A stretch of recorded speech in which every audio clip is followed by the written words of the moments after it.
3 lives, 3 worlds, Lotus steps. Wherever step goes, Lotus blooms. Divine prayer. Lotus Step Chapter 23, Book 2. Since entering the palace, Cheng Yu always gets up at midnight, washes up, and goes to the Empress Dowager's place to serve her grandmother's breakfast. However, at the end of Mao the next day, Cheng Yu hadn't gotten up yet. The palace maid lifted up the curtain and took a look, and saw the princess shivering wrapped in quilt. She mumbled something about being cold, but her face was burning red. The palace maid was frightened and immediately reported it to the Empress Dowager. The Queen Mother hurriedly summoned the judge from the Taiyuan Hospital for consultation. Zhang Xuanxi from the Taiyuan Hospital checked her pulse and concluded that the princess had caught a cold last night. However, after taking a heavy dose of medicine, Cheng Yu still had a high fever and became even more confused. The Empress Dowager was worried, thinking of her fate, thinking that she had lived in the palace for too long and lost the nourishment of the aura of flowers. Thinking that she was seriously ill and could not move, she issued an edict to summon Ju Hibiscus and Lei Xiang Palace and asked them to pick more spiritual flowers and plants from Shihua Tower and bring them in to see if they could cure Cheng Yu's illness. Zhu Jin accepted the order and picked through the flowers for a while, choosing Yao Huang and Zi Yutan, who had finally transformed into a human form a few days ago and could chat with him. Cheng Yu was ill for more than half a month. At the beginning of her illness, she was asleep more often than awake. Li Xiang stayed by the side of the sick bed, wiping Cheng Yu's sweat, tucking in bed sheets, handing him water, feeding her medicine, and changing her clothes. She was very busy.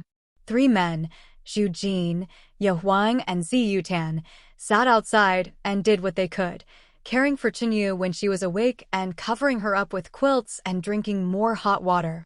Because he couldn't find anything else to do, Zhu Jin took the initiative to get a bronze mirror as tall as a person and put it outside, and cast a spell on the bronze mirror. What happened later was that Li Xiang was alone in the inner room taking care of Cheng Yu, and the 3 of them crowded in the outer room, watching the live record of the Guade and battle thousands of miles away from the bronze mirror. Just watch it, and from time to time you have to express some opinions. That's all. When you have different opinions, you still have to quarrel. Zhu Jin is more calm and tolerant, but Yao Huang and Zi Yutan are not good at it. They both insult each other at every turn. In this case, Cheng Yu will most likely be woken up. Seeing that Cheng Yu wakes up, the 3 of them will pause for a moment to comfort Cheng Yu. The way of comforting them is to tell Li Xiang, "Go and pour her some hot water." Li Xiang felt that it would be impossible for the 3 of them to find a wife in the next life, not to mention the next life. On about the 5th day, Cheng Yu climbed out of bed. Li Xiang thought that the first thing Cheng Yu would do when he got up was to expel the 3 flower demons who were doing nothing outside, but Cheng Yu didn't do that. She was wrapped in a thick fur coat and leaned against the door curtain, staring at the scene in the bronze mirror outside with a complex expression. When she recognized what was on it, she seemed very surprised that Ju Hibiscus and the others had such ability. After standing for a moment, she walked over and joined them. On the day Cheng Yu joined Zhu Han and the others to watch the Battle of Guicheng around the bronze mirror, the war situation took a serious new change. On that day, the emperor would send Lin Song, known as the Imperial Treasure, to lead his army to rescue a small Guidan. The purpose was not only to rescue Guidan from the iron hoof of Fenqi, but also to severely suppress this potential enemy of Fenqi in the north of Tianji Mountain. Therefore, after Fenqi was defeated and retreated from Guidan, Dashi did not give up. Instead, 150,000 soldiers and horses crossed Tianji Mountain and invaded Fenqi, taking over their plump Xiala grassland in one fell swoop. And while 1/3 of Dashi's troops were fighting against Fosher in the southeastern battlefield, Bai Wei, who had been suppressed by Lian and Song dynasty since the new lord came to the throne 4 years ago, felt that the time had come to avenge his shame. The Northern Guard mobilized all their strength and gathered 500,000 troops to march to the Shiwei border. The first scene Cheng Yu saw while sitting in front of the bronze mirror was the scene on the border of Shiwei that Yao Huang cut from the battlefield of Zhengshi.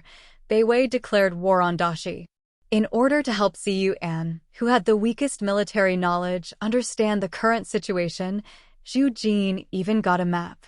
It can be seen from the map that at the junction of Beiwei and Dashi, there is a difficult wading swamp to the west, rugged mountains to the east, and a plain to the north of Chiza Lake, which only spans the 2 counties of Dashi. Yao Huang analyzed that the northern guards used their entire nation's fighting power to invade the south while Dashi's troops were dispersed. They used their strength advantage of throwing a whip to cut off the flow, to quickly break through the Hukou defense line of Chiza Lake and open up Dashi. At the gate of the country, go southeast and deep into the hinterland, directly taking the idea of the capital of Dashi. Hukou is the gate of the country. The Lian and Song dynasties deployed 100,000 elite troops to set up heavy defenses here. The defense line was so strong that it could be called an iron wall or a copper wall. However, no matter how strong it was, it could not withstand the sudden attack of the Northern Guard's 500,000 soldiers and horses and press the entire line. Hukou County lost important towns in succession. In just 5 days, all north of Chiza Lake was lost. From a geographical point of view, east of the Great Lake is a boot-shaped plain, and east of the plain are mountains. The boot of the boot-shaped plain is just in between the lake and the mountains. The guards marched from the mouth of the lake and fought back and forth with the Shi dynasty defenders at the boot for 10 days. In the end, the boot fell and Dashi's 20,000 remaining soldiers retreated to Jiutong County in the south of the lake, marking the first stage of the war. Finished. The Hukou defense line collapsed. With an army of 500,000 against an army of 100,000, this kind of defeat is actually inevitable. However, the urgent military situation at Dashi's border was conveyed in time, and the emperor's military orders in Pinyin City were also decisive. On the 6th day when the Battle of Weishi broke out, Dashi's 17th Guards, a total of 200,000 troops, led the army and quickly prepared, relying on Canal Li took the waterway and rushed to Chiza Lake to help. The day after the remaining soldiers guarding Hukou retreated to Jiutong County, 30,000 troops arrived to join them. The 50,000 troops quickly integrated to form a new line of defense, blocking the Northern Wei army from Jiutong County. 10 miles behind the defense line, a major project was launched in Miaodu County at the southernmost end of Chiza Lake. 200,000 people began to build a barrier-like fortification that stretched from the lake in the west to the mountains in the east. Although war is raging thousands of miles away, Pinyin City is still peaceful. Chang Yu was recuperating in the palace for more than half a month. The Empress Dowager sent her nanny to visit her. The nanny came back and reported that the princess was improving greatly. The Empress Dowager was convinced that this was the result of the pots of flowers brought into the palace by Zhu Hibiscus. Seeing that Chang Yu could move, she decided to let her return to Shawalo to continue raising them. Chang Yu had no objections, but Yao Huang and Ziyu An were very reluctant to part with them because they couldn't find a bronze mirror as big as the one in the palace in the Shihua Tower. In the past 20 days, they were used to seeing the large bronze mirrors in the palace. I already despised the small bronze mirror in Shawalo. When I left the palace, I couldn't help but turn around every step of the way. The day after 1 person and 4 demons returned to Shawalo, Dashi's 200,000 reinforcements arrived in Miaodu County south of Chiza Lake. Yao Huang sighed for 18 times, and with a gloomy expression, he switched the picture of the small bronze mirror in front of him to the food battlefield that he had not paid attention to for a long time. The southeastern battlefield, which was personally supervised by General Lian Song, actually had a truce. Looking back, everyone discovered that the main force of the Dashi army that assisted Guidan had withdrawn from the north of Tianji Mountain more than 10 days ago, borrowed Guidan ships, and took advantage of the favorable wind. Ji crossed the South China Sea, landed in the southwest and returned to Dashi. He was now on the canal leading directly to Chiza Lake. Ziyu An was stunned, counting on his fingers for a long time, and asked Zhu Jin, "I have little knowledge. For them mortals, is the speed of the soldiers this time too fast?" Dan, it seems that he saw Suji. The battle situation was too complicated and urgent, so they had to send Suji to Guidan to cast a spell on the Dashi army that needed to retreat. Yao Huang immediately wanted to teach Ziyu and a lesson called 10 little things 1,000-year-old flower demon must know when he enters the mortal world. But Zhu Jin was still in front of him, and it was hard to argue with Ziyuan. Yao Huang spent a lot of effort to restrain himself and listen to Zhu Jin's good-tempered answer to Ziyuan. These wars in this world, no matter how big or small, are all related to the fate of the country. It is destined by God that no one can interfere with it with magic, Taoism, etc., because even if you use a little bit of magic, it will be backlashed, and in severe cases, you will be punished by heaven, let alone a small national master. It is Jiu Tian. The god of war has come to this world, and facing this war, we can only fight a tough battle with mortal methods. God's punishment is no joke. Ziyuan still seemed to understand, and asked Zhu Jin innocently, "You didn't cast a spell? Then how did they do it so fast?" Yao Huang felt that Ziyuan was really stupid and couldn't bear to hear that he was so stupid. He couldn't control himself and rushed in front of Zhu Jin to break up the matter and explain to him, the reason for the return of the hundreds of thousands of troops on the Guade and battlefield is very quickly. But this has nothing to do with the magical passage method. It mainly depends on their general's decisive decision-making, proper arrangements, and understanding of the sky. He knows that the east wind comes from the South China Sea at the season, and the sea-building ship takes advantage of the east wind to return to Dashi by water. It can be twice as fast as marching by land. I couldn't help but give Ziyuan a blank look. You don't understand anything. How did you become a flower demon?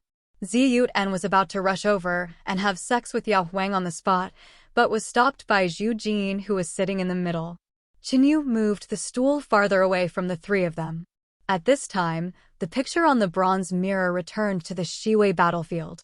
It was a view from a high altitude, starting from Miaodu County on the south bank of Chiza Lake to the large defense line between the eastern mountains. It had been completed, like a black line. The gate seals the entire boot bend of the boot-shaped plain. After the Miaodu defense line was successfully constructed, the 50,000 soldiers guarding Jiutong County, 10 miles ahead, no longer wanted to fight and retreated to the newly built defense line behind, just in time to join the 170,000 troops newly rushing to come here for reinforcements. The third line of defense, guarded by 220,000 troops, seemed to fall from the sky and rise from the ground, standing in front of the 400,000 guards troops, powerfully resisting their offensive. The two armies were in a confrontation. Looking down from a high altitude, there was no smoke or flames of war. Everything was still. Once the fog is blocked, it looks like a hazy map. Chang Yu frowned and looked at it for a long time, tapped the bronze mirror with his finger, and asked a question that was much more professional than Ziyuan. Although we returned to the army quickly, the soldiers marched in a hurry to come to our aid. But the baggage was all behind us. Young master, they said it would take another 10 days to escort them over. This new line of defense built by 220,000 people seemed solid, but the weapons were limited. The guards were probably surprised that we mobilized our troops so quickly, but they must also understand weapons are a shortcoming, and we are afraid that we will continue to attack in the past few days. We have insufficient weapons, and even with 220,000 soldiers, we may not be able to defend this line of defense. Zhu Jin also blocked Ziyuan, who was determined to fight Yao Huang, and was unable to concentrate on answering Cheng Yu. The main reason why Yao Huang gave Zhu Jin face was probably because he couldn't beat Ziyuan and no longer had the same experience with him. He stood dully in the corner holding an ice pack to cover the black spot on his forehead and quietly replied to Cheng Yu, "Shi Yu and this great general of the Chao dynasty should not be underestimated." The three lines of defense of Chiza Lake were all designed by him. You see, even if he is not here, when the Northern Wei devoted all its efforts to declare war with the Xichao, the defenders of Chiza Lake, there was no chaos. Whether resisting or retreating, they were able to be organized and calmly wait for the reinforcements of the 17th Guards to arrive, then build a third impregnable line of defense to confront the guards. Yao Huang raised his eyelids. It's so tight. How could a cautious and strategizing general make those low-level mistakes you are worried about? As he spoke, he gently pulled the bronze mirror, and the mirror surface was immediately occupied by the green cheese lake, with several large ships dotted on it, and oldiers and civilians. Scattered at the bow and stern of the ship, they were working hard to salvage bundles of tightly wrapped things from the lake. Yao Huang pointed at the vast and deep cheese lake. Beiwei probably never imagined that there is a weapons depot at the bottom of the lake. He said with a little appreciation, who would have thought that our great general of the Shi dynasty would have been there a few years ago, so they secretly hid bows, arrows, and powerful crossbows at the bottom of the lake. Zhu Jin finally restrained Ziyudan. Hearing Yao Huang mention Lian and Song dynasty, he continued, "It seems that General Lian was not seen on the ship returning from Guidan." After a pause, confusion appeared on his face. Have not all Guidon's 150,000 elite troops returned to Dashi to reinforce the Miaodu defense line? Is there any new strategy that we haven't noticed? He raised his eyebrows and said to Yao Huang, "You can try it and see if you can wear as General Lian now." Yao Huang tried hard for a long time, and then for a while, facing the bronze mirror that was still a deep lake, he was a little puzzled. Is Suji following him, so it is difficult for my magic power to make him appear in the bronze mirror? Zhu Jin spared his hand to help Yao Huang, but their combined efforts had no effect. Ziyuan is small in stature and has a very sincere temperament. She watched Zhu Jin and Yao Huang tinkering in front of the bronze mirror for a long time, but the bronze mirror did not obey their orders. She was angry for them and hit the mirror twice with her hand. As a result, the bronze mirror was photographed. Yao Huang was stunned by Ziyuan and immediately became furious after reacting. Cheng Yu saw that Yao Huang had no long memory and wanted to beat Ziyuan again, so he quickly withdrew first. As soon as he closed the door for them, he heard a ping-pong-pong-pong-pong-pong-pong-pong sound inside. Li Xiang came over to deliver tea, and when he saw Cheng Yu breathing outside, he hesitated to speak. The three men didn't know about Lian and Song becoming Jade, but she knew it. Although Qingyu never mentioned Lian Song or expressed concern about him during the 10 days he followed Zhu Jin and others in the Bronze Mirror to watch the war, Li Xiang always remembered that Qingyu told her that day about her and Song. When Lian San was supposed to be a couple made in heaven, there was a lively color in his eyebrows that couldn't be hidden. Sometimes Qingyu does do that. The more panic he feels in his heart, the calmer he looks on his face. Li Xiang thought about how calm the princess was these days, yet she didn't know how to be worried or uneasy in her heart. She felt uncomfortable for Qingyu for a while, but she was also vaguely afraid that one day Qingyu would be unable to restrain himself and pass on the military information seen in the Bronze Mirror to the Emperor in order to help Lian Song. Although the princess has always been a person who knows the importance of things, doesn't it mean that love affairs always turn girls into fools? Li Xiang struggled for a moment, feeling that she should still speak this way. She got close to Qingyu, observing her expression while hesitating. There is something Zhu Jin forgot to tell the princess. Qingyu turned to look at her. Li Xiang hesitated. Princess, the military situation in the mirror, just take a look at it. It's best not to reveal it to mortals. He calmed down and said, because the secret of heaven cannot be disturbed. If the secret of heaven is disturbed, the consequences will not be Zhu hibiscus. Yao Huang and the other 3 flower demons can only bear it. Seeing Qingyu, he was stunned and immediately said, of course I know that the princess always knows the importance of things, I just. Qingyu smiled knowingly.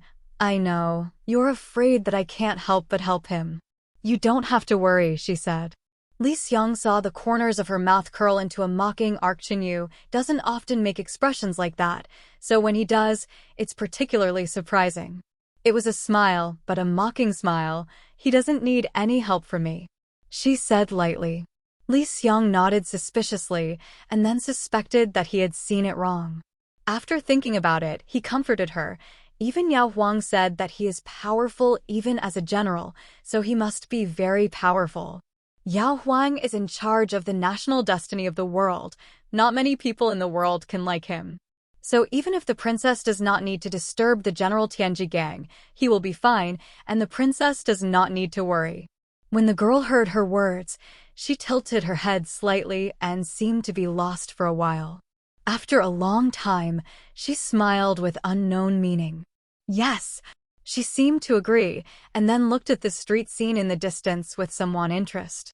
After a while, she said softly, "He doesn't need anything from me to help him.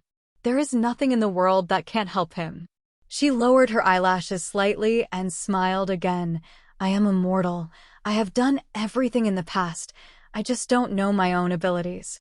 The smile that stopped at the corner of her mouth was a little soft and delicate, which was very beautiful, but the look in her eyes, but it was clear and clear, with no temperature. Li Xiang's heart skipped a beat, and she vaguely felt that something was not quite right, but for the moment she didn't know what it was. Just as Chengyu expected, facing the Miaodu defense line held by Shi Dynasty's 220,000 troops, Beiwei's idea was to attack intensively before Daxi's ordnance supplies arrived, in order to quickly break through this defense line. The Northern Guard was very confident. They originally thought that Daxi could last for 3 days at most, but they did not expect that even on the 4th day, the sergeants guarding the defense line were running out of ammunition and food. On the contrary, they themselves died on the 5th day due to insufficient supplies from the rear. Had to stop fighting and rest. On the next day, the 100,000 soldiers and horses withdrawn from the Guade and battlefield also arrived at Miaodu, which frustrated the Beiwei's plan to break through the Miaodu defense line. The battle finally entered a stage of evenly matched confrontation between the two sides. On the 3rd day of the confrontation between the two sides on the front line, Qingyu in Pinyin City was summoned into the palace by the emperor. When he learned that the emperor had summoned Chengyu, Ziyuan was struck by lightning, and his heart tightened, because after taking pictures of the bronze mirror of Shihua Tower into a roll and being beaten by Yao Huang, he felt that it was indeed him this time. No reason. He was a thoughtful monster. After reflection, he felt that he should make amends, so he ran to the palace and stole the tall bronze mirror that everyone loved back from Yao Huang. When the eunuch came to tell Chengyu, Ziyuan's first reaction was that the bronze mirror was found stolen in the palace. The emperor blamed Chengyu and summoned her into the palace to punish her. He refused to let Chengyu suffer for him and insisted on following her to the palace to surrender. Yao Huang saw that Ziyuan was so stupid and worried, and told him that even if it was just a bronze mirror and was found stolen, the matter would not be under the emperor's personal control. After all, an emperor had a lot to do in a day. Ziyuan was doubtful and asked Zhu Jin for confirmation, but Zhu Jin didn't seem to hear his question. He only looked at Chengyu, who had changed clothes and came out, with some worry on his eyebrows. Until Chengyu got on the carriage and left, Zhu Jin still frowned. After a long time, he sighed. This day has finally come. Yao Huang on the side was stunned. What you are talking about is... Zhu Jin looked at the carriage disappearing at the end of the street and said with a wry smile, her third calamity. Chengyu's third calamity is the calamity of love, which corresponds to marriage and marriage. Yao Huang looked at Zhu Jin and slowly frowned. I always feel that you have many things in your heart in this life. Zhu Jin smiled faintly. Are you talking about the 3 calamities of the princess? Yao Huang was silent and suddenly said, Actually, I have been a little strange since a long time ago. You seem to have been hiding from someone. Zhu Jin raised his eyebrows and looked at Yao Huang curiously. Oh? Who am I hiding from? Yao Huang looked at him. General Lian. Zhu Jin was stunned for a moment. Am I right? Yao Huang frowned and thought, it seems that this general has the same name as Tianjuan's youngest son, so he must be. Zhu Jin smiled, with a smile that was both admiring and helpless. You guessed it right, he is indeed the water god. In this life, the mortal world is very lively, right? Yao Huang was startled. No wonder you have been hiding from him. But he was a little puzzled. But didn't you say that His Majesty blessed you before he came, so no one in this world can see through you except the god of the ancients? Real body? Even if the water god wants to spy on you, in his eyes, you are just a moral mortal. And the clan almost all knows that the servants around the princess are all moral people, so what are you afraid of? Having said this, he thought for a moment and seemed to suddenly understand. He looked at Zhu Jin with some clarity. I know what you are worried about. You are worried that if we meet again, even if the water god cannot see your true identity, he will not be able to see you. It would be bad if he doubted your origins and ended up injuring your majesty, right? He smiled disapprovingly, but even though the water god is extremely smart and intelligent, he can also draw inferences from one instance and suspect that your majesty is not taking it easy. Man, thanks to the blessings of the first generation of Hades' Lord, the Lord is now a mortal body without any trace of immortality and divinity. He is indeed immortal. What can he doubt?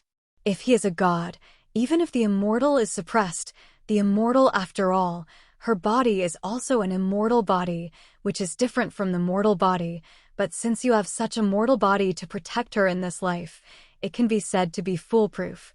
So why do you need to be so cautious? Zhu Jin did not object to his rare and heartfelt remarks, and even nodded in agreement. You are right. He sighed softly, but why should we be so cautious? Maybe it's because after the water god was born, I stayed in the southern wasteland for a while, so I'm not sure if he saw me at that time. Yao Huang was dumbfounded. He never expected this to be the reason. After thinking about it, a little light appeared on his face that was shrouded in sadness. By the way, I have another idea. Zhu Jin expressed his willingness to hear the details. Yao Huang thought about it and said, although we don't know about these later gods in the Eight Wastes, we do understand. Of course you also understand that the water god and the Lord are destined to be destined.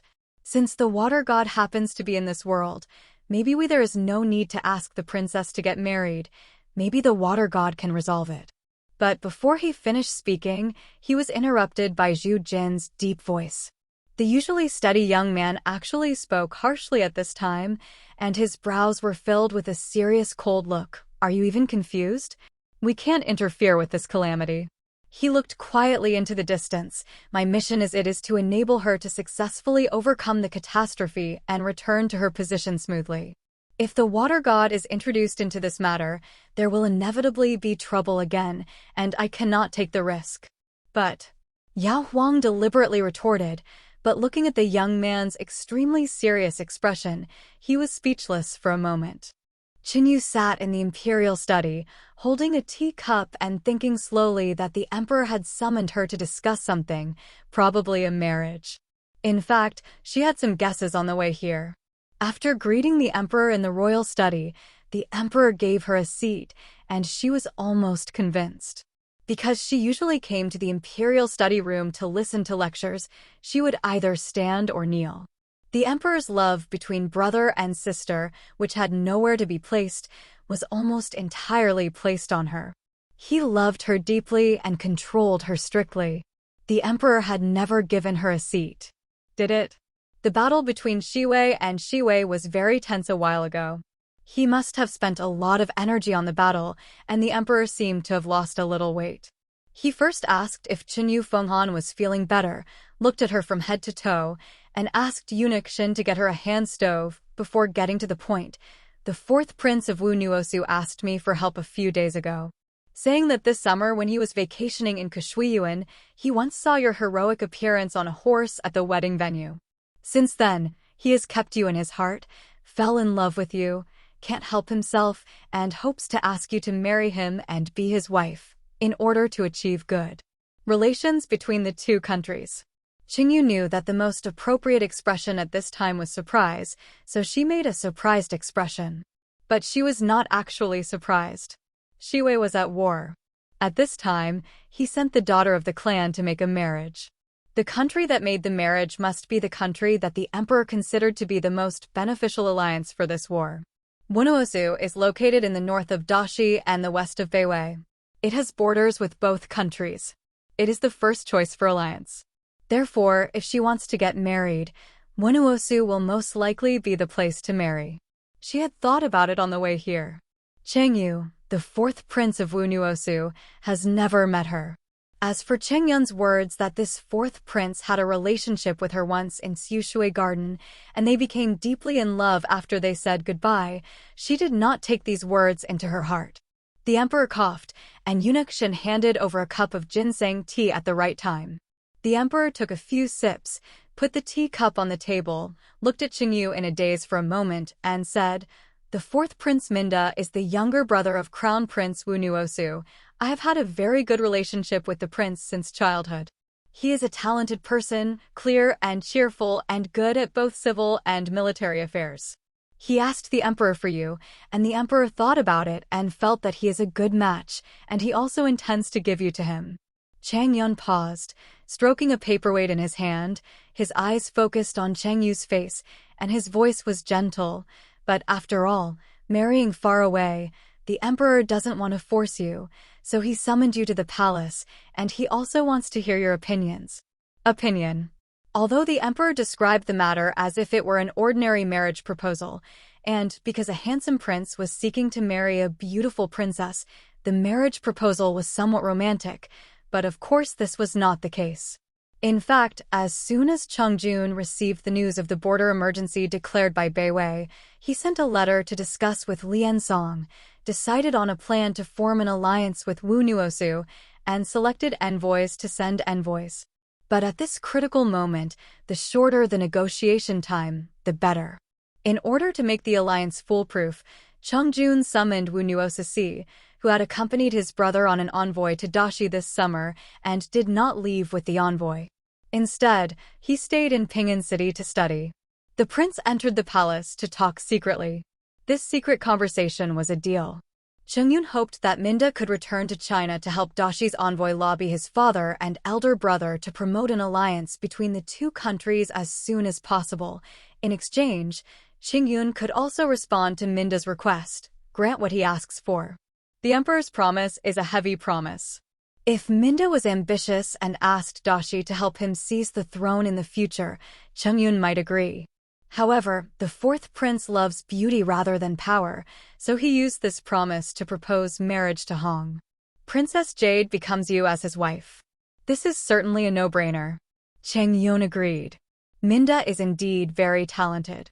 Last night, Dashi's envoy sent a secret letter to Cheng Yun's imperial case, unlocking the code.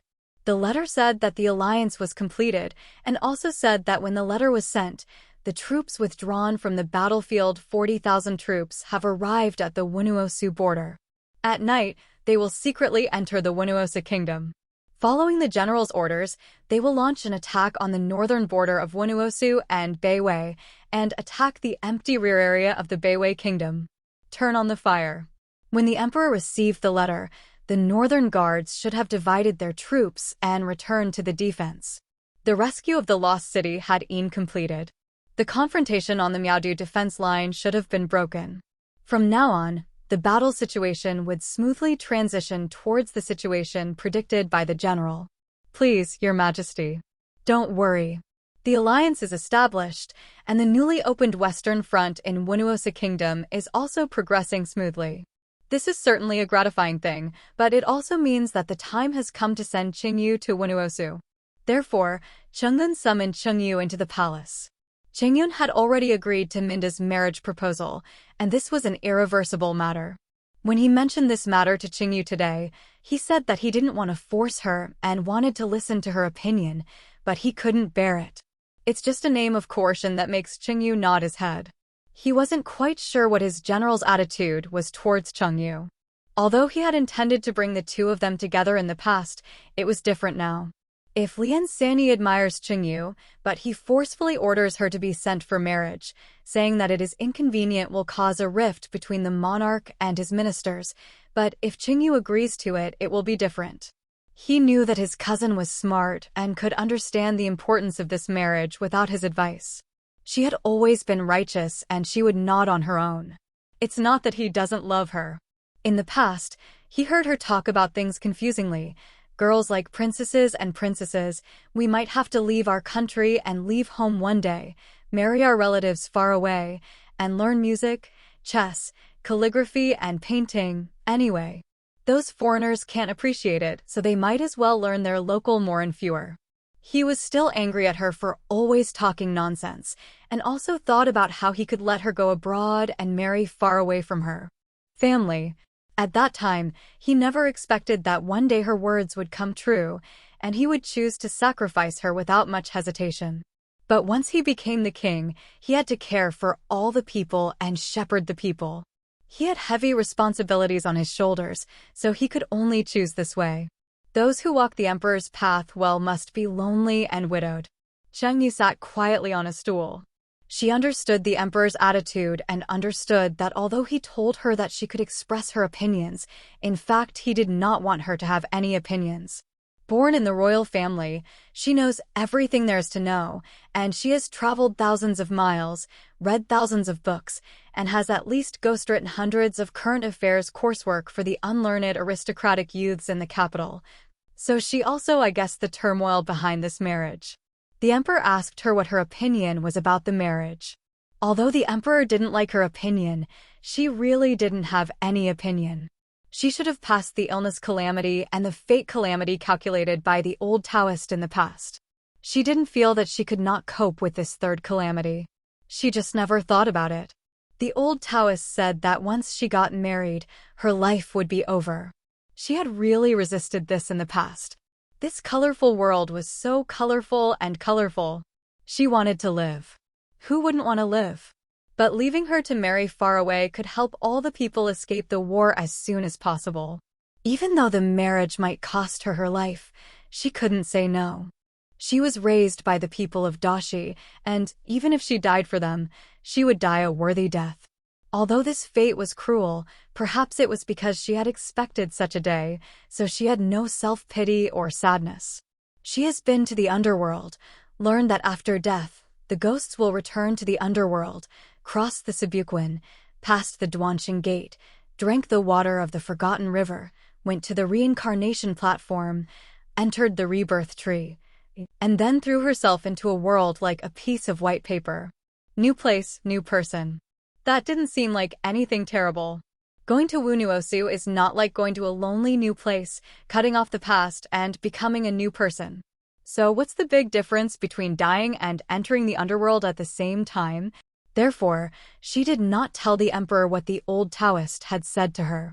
She held the hand stove, thought for a while, and answered the emperor. Since the emperor thinks this is a good marriage, it must be a good marriage. However, my sister the royal brother arranged it. It was already evening when we returned to Shawalu. It snowed in the afternoon. Although the snow had stopped, the weather was still not good. The courtyard is lit up with lanterns and the lights are white with snow, which gives it a unique flavor. Passing through the screen wall, Cheng Yu saw Li Xiang sitting under a pine tree, covering his face and crying, while Yao Huang stood aside and comforted her softly. This combination was so new that Cheng Yu was stunned for a moment, and her curiosity drove her to go over and ask. It stands to reason that they should have discovered her as soon as she entered the door, but because Li Xiang was immersed in sadness, and Yao Huang had just transformed, he was not yet proficient in controlling the body. So Cheng Yu walked to the nearby corridor and neither of them noticed her, still talking to himself. Li Xiang cried and said, I told you, Jean, that we would find a place where no one knows her and spend this life with her peacefully.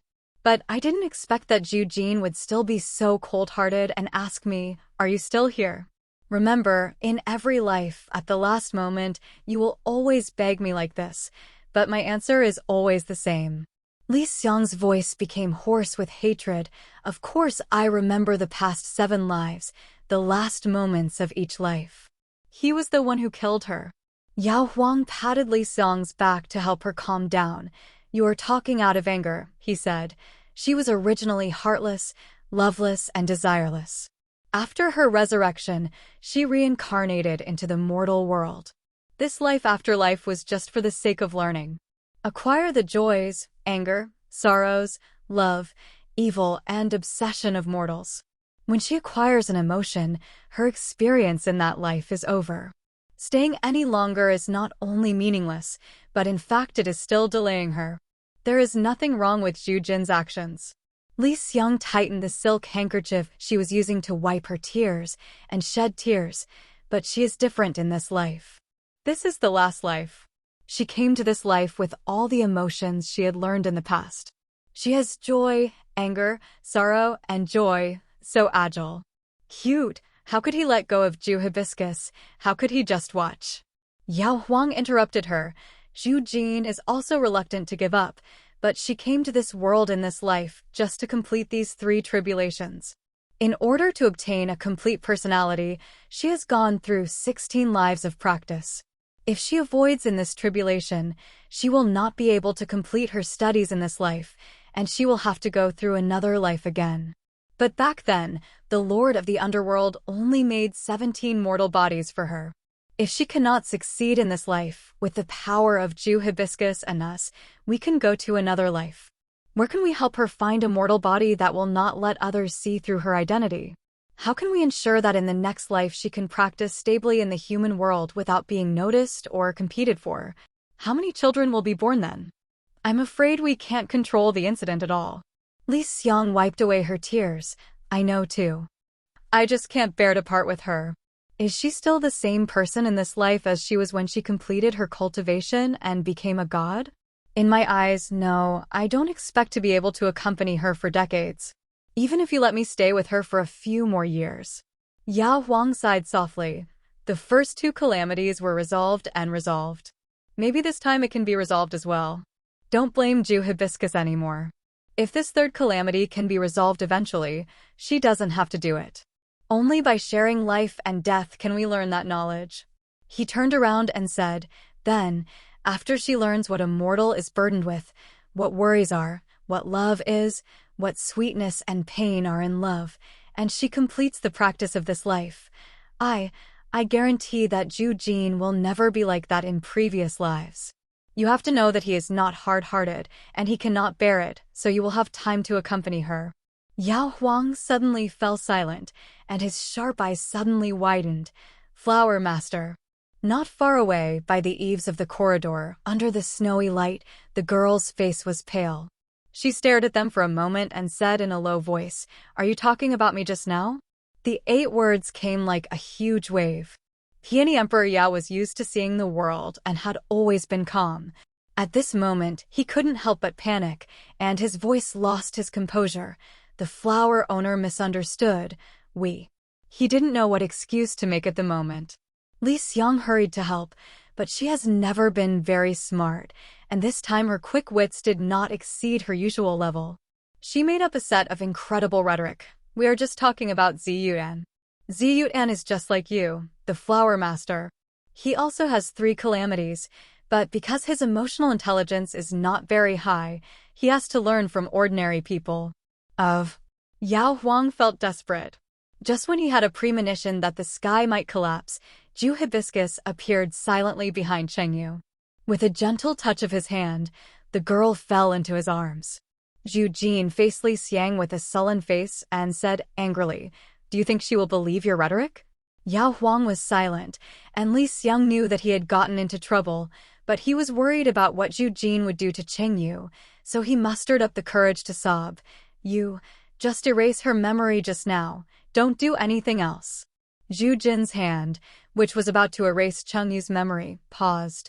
"What do you think I will do to her?" Li Xiang shrank. Zhu Jin picked up the ignorant Chengyu, took 2 steps, then turned back and told them both, "She must go through this calamity as a mortal, and she must not let her know about those things, and you must not be so careless again in the future." Seeing Zhu Jin carrying Chengyu back to the building, Yao Huang covered his forehead and wanted to go back. Unexpectedly, Ziyuan suddenly appeared with a look of shock on his face. "I heard everything you just said." He first looked at him with disapproval. He glanced at Li Xiang, who had low emotional intelligence, and then fixed his eyes on Yao Huang, sighing, "Oh my God, our Flower Master, she is not immortal. She is obviously the same as a mortal in body, soul, and body." Yao Huang couldn't help but pinch his eyebrows. He wanted to teach Ziyuan again. The class was called 10 Little Things Every Millennium Flower Demon Who Assists the Flower Master Must Know. He endured it again and again, but couldn't hold it back anymore and asked Ziyuan, "You don't know anything. How on earth did you get selected by Zhu Jin to enter the Shihua Tower?" Ziyuan's temper was much better today. "Really, I didn't ask Zhu Jin this question. How did he choose me?" He recalled it for a while and said with a frown, Yao Huang didn't want to talk to him anymore.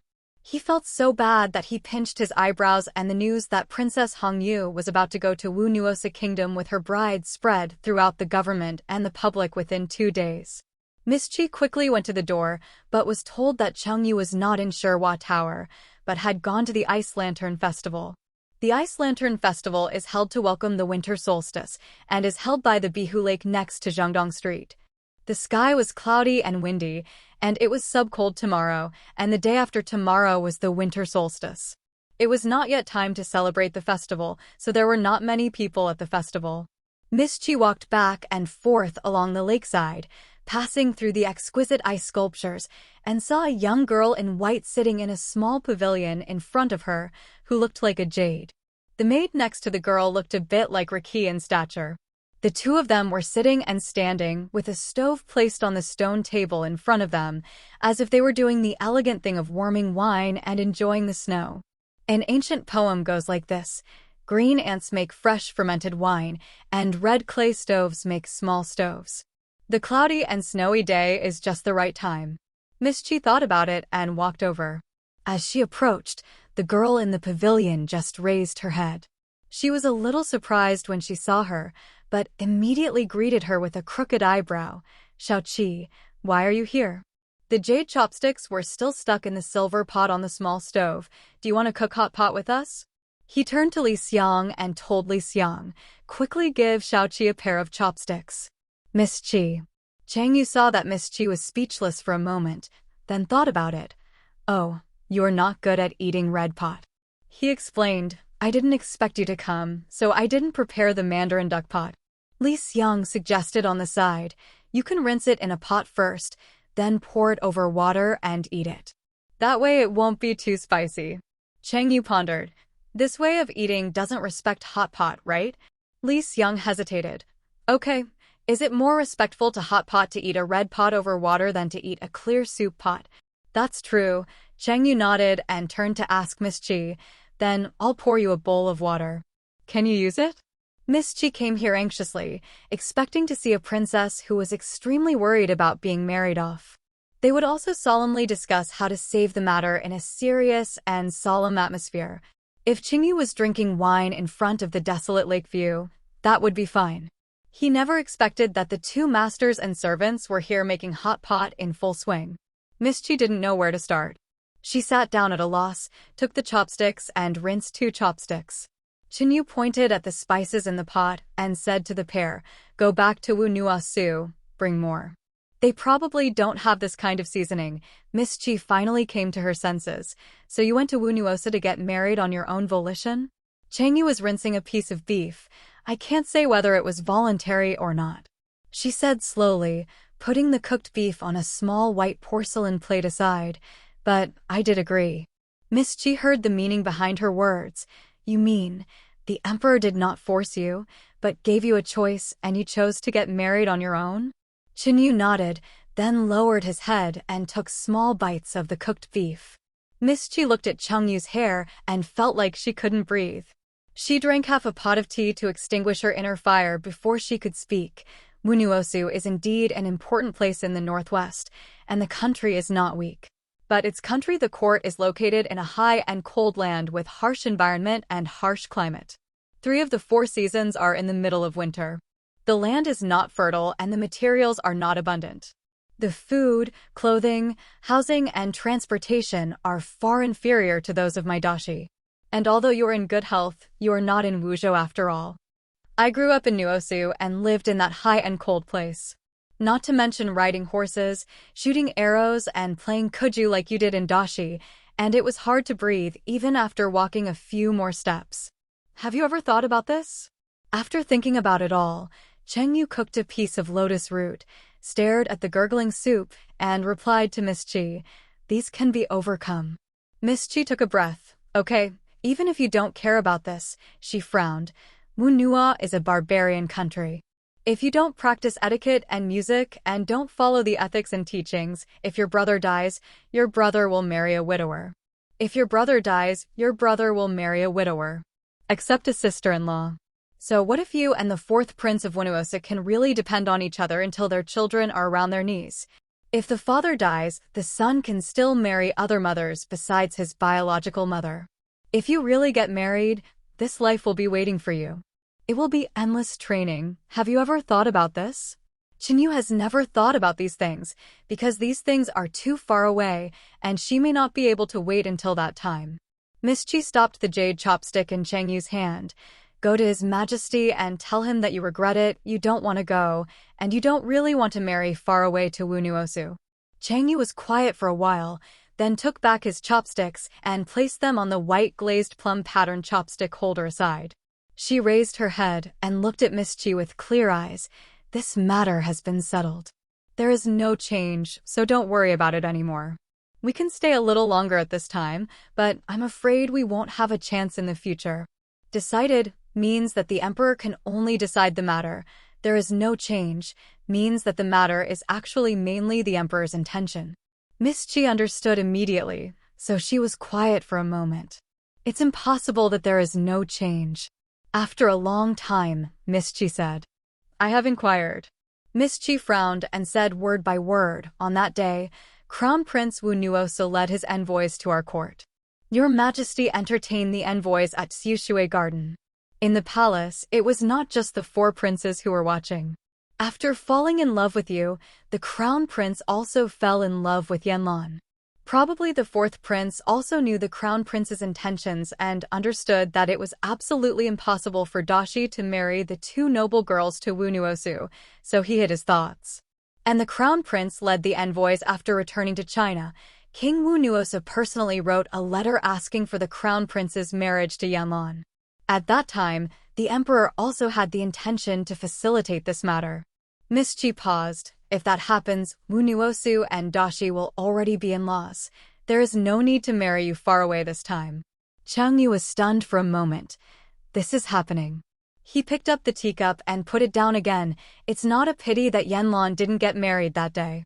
If sending me to get married is an unfortunate thing, then letting Yanlan go is just as bad. It's an unfortunate thing, and it's an unfortunate thing for anyone to let go. Miss Chi said, It's not that I regret that Yanlan didn't get married that day. I heard that the general who went to Guidan at that time entrusted Yanlan to the care of the national counselor before leaving, and King Wu Nuosu sent a letter asking for marriage. When he came, it was the imperial preceptor who urged the emperor, and the emperor listened to the imperial preceptor's advice and simply rejected King Wu Nuosu's marriage proposal. So I think. What you think? Changyu interrupted her, but after saying those 3 words, she seemed to be in a daze. She didn't speak for a while. She didn't come back to her senses until Miss Chi called her. He said, What you think may not work. Miss Chi pondered. I know that this is an important moment. Even if I ask the national advisor to help and persuade His Majesty, it will not be as easy to persuade as the Yanlan incident last time. Dashi and Wu Nuosu are bound to need a marriage. But the imperial master is not an ordinary person, and it is not known that he would be persuaded to choose another person from the clan for marriage. Changyu asked her, Then who should I change to? Without waiting for Miss Chi's answer, she played with an empty cup and smiled. I'm afraid I have to change to Yanlan to satisfy Wu Nuosu. Miss Chi thought for a moment. If you have to choose between Yanlan and you, His Majesty will choose you. Changyu was still playing with the empty cup, tilting his head slightly. But the general won't choose me. The general won't choose me, the imperial master won't choose me, and the emperor brother won't choose me. Miss Chi still remembered that the last time she saw Changyu was in the palace a month ago. At that time, Changyu was still praying devoutly for Lien Sanjua, who went on the expedition. He told her with a crooked look and a bit shy that she felt Lien San is fond of herself, and she also likes Lien San. They are in love with each other. After that, Miss Chi went to Heshi because she missed her grandfather. When she returned to the capital, she heard about General Changyu marrying his relatives far away. To this day, I heard with my own ears that Changyu said that Lien San would not choose her, and she never called Lien San brother Lien San again, but instead called him Lien General in a cold tone. Miss Chi was confused for a moment, silent for a moment, and asked Changyu, The general will not choose you. How can you say this? Changyu held her chin and looked calmly at the ice lake not far away. Yanlan is the one General Lien wants to protect. Not me. Miss Chi was stunned for a moment. Is there any misunderstanding? What's the misunderstanding? The white porcelain cup finally couldn't handle it anymore and fell to the ground with a snap. Qingyu said, as if feeling pity. Li Xiang hurried over to clean up. Changyu moved slightly to the side to avoid the broken porcelain and did not forget to continue to answer Miss Chi's question. I asked him, and he said so. Miss Chi still couldn't believe it and frowned. I know that Lian San has always treated Yanlong well, but it was all out of brother-sister love. He has been treating you like this from the beginning. I'm just for fun. Changyu interrupted her. Miss Chi felt uncomfortable using such humiliating words to describe herself, but she didn't seem to care. She concluded calmly, so the method you are thinking of will not work. Miss Chi closed her eyes, raised her hands to support her forehead dejectedly, her eyes turned red. Is there no other way? Li Xiang stepped back and wiped her tears. After a long time, Miss Chi felt a hand covering the back of her hand that was placed on the stone table. The warm and soft touch made her shiver. She raised her eyes and looked at Chengyu. A cloud of hot mist and light smoke rose above the silver pot, and the girl's expression was both real and illusory hidden behind the mist. It was difficult for her to distinguish and understand the expression on her face. She could only hear her whispering to herself, "There is no party that never ends, Xiaoqi. We always have to say goodbye. Fortunately, today is not the day to say goodbye. Don't be sad." Faced with discomfort and relief, Miss Chi was speechless for a moment. Her throat was sore, and she couldn't speak for a long time. The pavilion was built by the lake, and behind them was a long lakeshore, interspersed with short ice lanterns and snow-covered dead trees. It is an empty and lonely silver world. The imperial preceptor was not in the capital, so the emperor ordered Qin Tian Monitor to calculate the date of the marriage. The deputy superintendent of Qin Tianzhen was looking at the 4 dazzling stars of Qizhen and determined that the 17th day of the 12th lunar month was the auspicious day for Chengyu to leave the capital. The Empress Dowager was reluctant to part with Qingyu and called her into the palace to accompany her.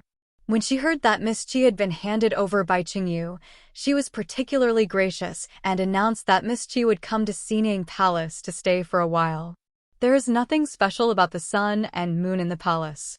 The Empress Dowager had a dream at night, and that day she closed her door to worship the Buddha. There was no need for Chengyu and Miss Chi to wait by her side, so they led Li Xiang and a group of palace ladies to build a snowman in the small courtyard in front of Xihe Hall. Not long after, there were 2 more snow-made cranes in the courtyard. Miss Chi looked at it for a while, then took Li Xiang to the imperial kitchen, asking for a few black beans to make the eyes of the cranes, and for Chengyu to trim the crane's wings again. While Chengyu was using a chisel to carefully carve out the feathers of the snow crane, Yanlong came to Xinang Palace to pay his respects to the Empress Dowager. Hearing that the Empress Dowager was worshipping Buddha today, she did not leave immediately. She stayed in the corridor for a while and looked at the courtyard. After a while, the maid who was serving her pushed her to Chengyu. Chengyu didn't greet her. Yanlong looked aside for a while. I shouldn't have said those words to you that day.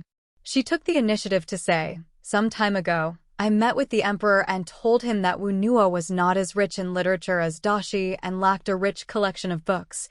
You also like to read, so I should prepare more books to accompany you, so that you can relieve your worries and boredom in your free time. Sounds like an overture. After saying this, she stared at the girl in front of her. The girl wore a blue cloud pattern dress, with layers of blue gauze forming the tail of the skirt, which went all the way up the waist. Even the winter coat wrapped up her exquisite figure. She bowed slightly in front of Shuihe, who was looking up to the sky and roaring. The delicate white hands holding the jade chisel were exposed from her sleeves, as if she was completely focused on the fortification in her hands and did not respond immediately. The palace maid in front of Yanlong couldn't hold her breath and wanted to step forward, but Yanlong stopped her with a look and lowered her head unwillingly. Chengyu finished chiseling the last stroke of the crane feather, handed the chisel to the maid who came forward with the ebony tray, wiped her hands with a handkerchief, then turned to look at Yanlong. Sister Huang has never regretted anything that day. Yan, Why do you come here today to say these things against your will to me? When she learned that Chengyu would be marrying away to Wunuosu, Yanlan's emotions about Chengyu that she didn't want to face immediately disappeared.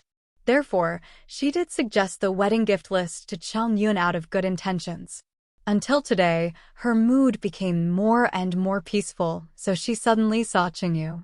She thought about it for a moment before coming over and saying those words to her. In fact, there should not be any grudges between the two of them in the first place. It is also a good thing that they can turn their hostility into friendship before Chengyu leaves Beijing. She just didn't expect that Chengyu would behave so coldly and sharply despite her gentle words. She couldn't help but sigh. I did do it for your own good that day, but the way I spoke was not safe. It's my fault. I can't help you. Reflect on yourself. Chengyu looked at her for a long time and suddenly smiled meaningfully. Sister Huang is so kind today.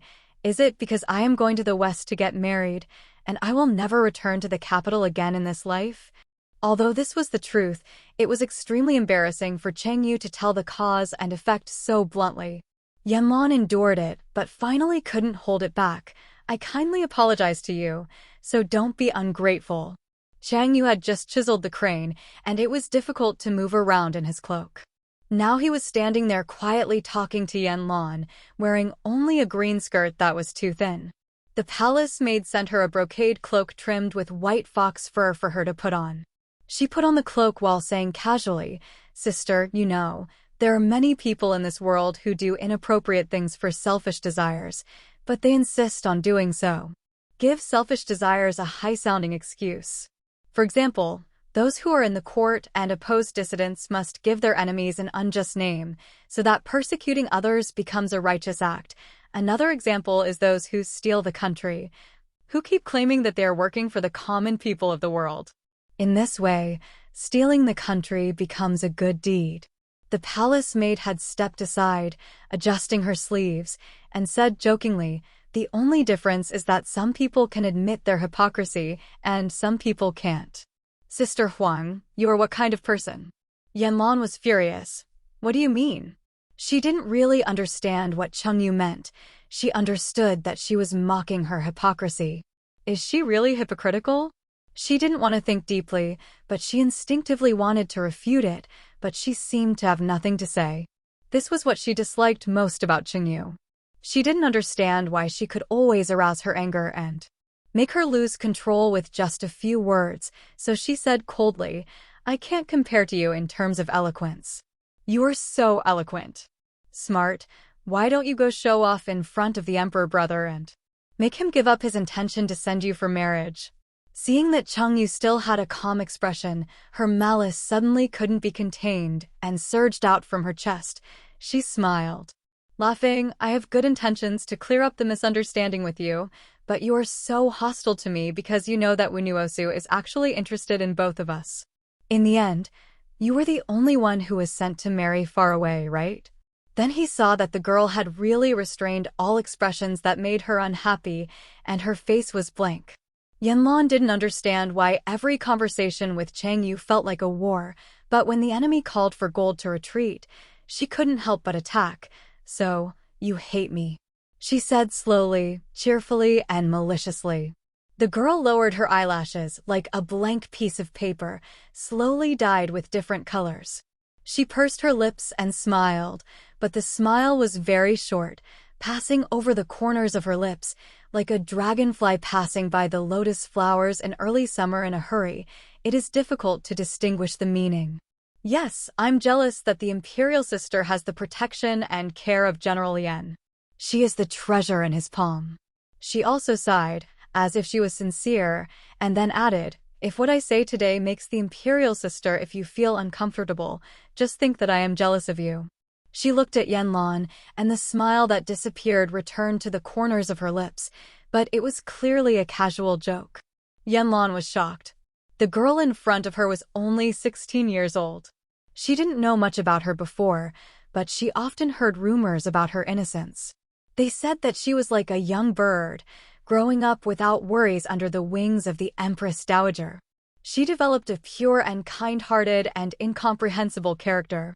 She was the luckiest girl in the clan. But how could the woman in front of her with a playful smile on her lips be so naive and ignorant of worldly affairs? This is an adult bird that has molted its feathers. It has gorgeous wings and sharp claws. It is elegantly perched on a high branch. It is hard to understand and hard to ignore. Fortunately, she is going to get married. 10 days later, the Empress Dowager released Chengyu from the palace. After returning to Shawalu, Dr. Li, who learned that she was going to Guiyuan to marry, came to her and cried twice. Hua Feiwu came to her and cried twice. It's the middle of the 12th lunar month when the flowers and plants in the flower house are tidied up. In the middle of the 12th lunar month, the Battle of Shiwei ended with a great victory in Dashi. Zhu Jin, Yao Huang, and Zi Yuten learned the news several steps before the emperor. Because it was expected and there was no surprise. But Yao Huang thoughtfully made up for Chengyu the later experiences that Chengyu missed because of accompanying the Empress Dowager and Kaijie Xiao Li and Xiao Hua. They said that they did not see General Lian on the ship that Guidan returned to the army that day. The reason was that the general did not put all his hope in the alliance between Dashi and Wunuosu to relieve the difficulties of Chiza Lake. When it was said that it was arranged for Dashi's army to evacuate from Guidan, Lian Song did not accompany them. Instead, they left 3,000 elite soldiers behind and led them from the Feisher kingdom across the territory between Beiwei and Feisher, which had not been visited for many years. Successfully crossed the main mountain range of Tianji Mountain. Just when the two armies of Shiwei and Shiwei and Kazihu entered a confrontation stage, and the armies of Dashi and Wunuosu had gathered at the border between Wunuosu and Beiwei with the intention of launching a strong attack, 3,000 elite troops led by Lian Song suddenly fell from the sky from the foothills of Tianji Mountain, catching the empty-guarded Northern Guard off guard. This elite force, led by their commander, first conquered the important eastern town of the Northern Guard, and then occupied the Jinsai Bridge in the capital of the capital. The capital of the Northern Guard was in a state of emergency. At the same time, Wunuosu also launched a strong attack on the northwest border and occupied several cities in Beiwei. What's even more frightening is that to the east of Chiza Lake, Beiwei and Dashi are ruled by the remaining east-west veins of Tianji Mountain. At this time, Dashi is very likely to take advantage of the situation to control the two passes of Tianji Mountain and drive straight into Beiwei. Hinterland. The three areas of Beiwei are in urgent need, but under such a situation, if the troops withdraw from the main battlefield to encircle and rescue the three areas, Dashi's 300,000-strong army is heading towards the banks of Chiza Lake, and what awaits Beiwei will be a complete defeat. In the end, Beiwei asked Dashi for peace at the cost of tens of thousands of treasures from 4 cities. Yao Huang commented on this war and used the words, "The layout is wonderful," and praised the general. Li Song listened for a long time and didn't understand much else. He only understood that Lin and Song dynasties had won the battle and that the war was over. She asked dully, "Is he coming back soon?" Yao Huang was confused. "Who?" Li Xiang glanced at Chengyu. "General." Yao Huang pondered. "It stands to reason. If you walk quickly, you can still get back in time to celebrate the Spring Festival." Li Xiang glanced at Chengyu again. Chengyu was drinking tea on the side, listening patiently to their conversation from beginning to end, but gave no reaction from beginning to end. She originally thought that no matter what, Chengyu had liked Lian Song, and it would be great if the two of them could see each other one last time and say goodbye. But suddenly I remembered that day in the Wind and Snow Pavilion. Chengyu said to Miss Qi, "General Lian will not choose me. I'm just for fun." He felt suffocated again. "Maybe you can't see it, but if you can't see it, that's fine." Li Xiang sighed in his heart. On the 17th day of the 12th lunar month, the day Chengyu left Beijing, heavy snow fell again in Pingan City. In the wind and snow, dozens of soldiers were busy spreading sweeping tools to clear the way, followed by a long guard of honor. It was obviously a procession to send off a bride, but in this cold and gloomy snowy day, there was no sense of joy at all. Chengyu sat in a vermilion carriage. When the honor guard passed through the city gate, she opened the embroidered curtain and took one last look at Ping and city behind her. She thought she would cry. But she didn't. There is a half-tall dead tree next to the city gate. She remembered it was an eryngium tree. Only then did she realize that she was actually very familiar with the city. This is her home. But she can never come back in this life. There was a blue bird perched on a dead branch of erythrina. Alerted by the honor guard, it chirped, flew up, and disappeared into the wind and snow. The Pinyin city behind him also disappeared into the wind and snow. End of Lotus Step Chapter 23, Book 2. By Tangqi English translated using Google.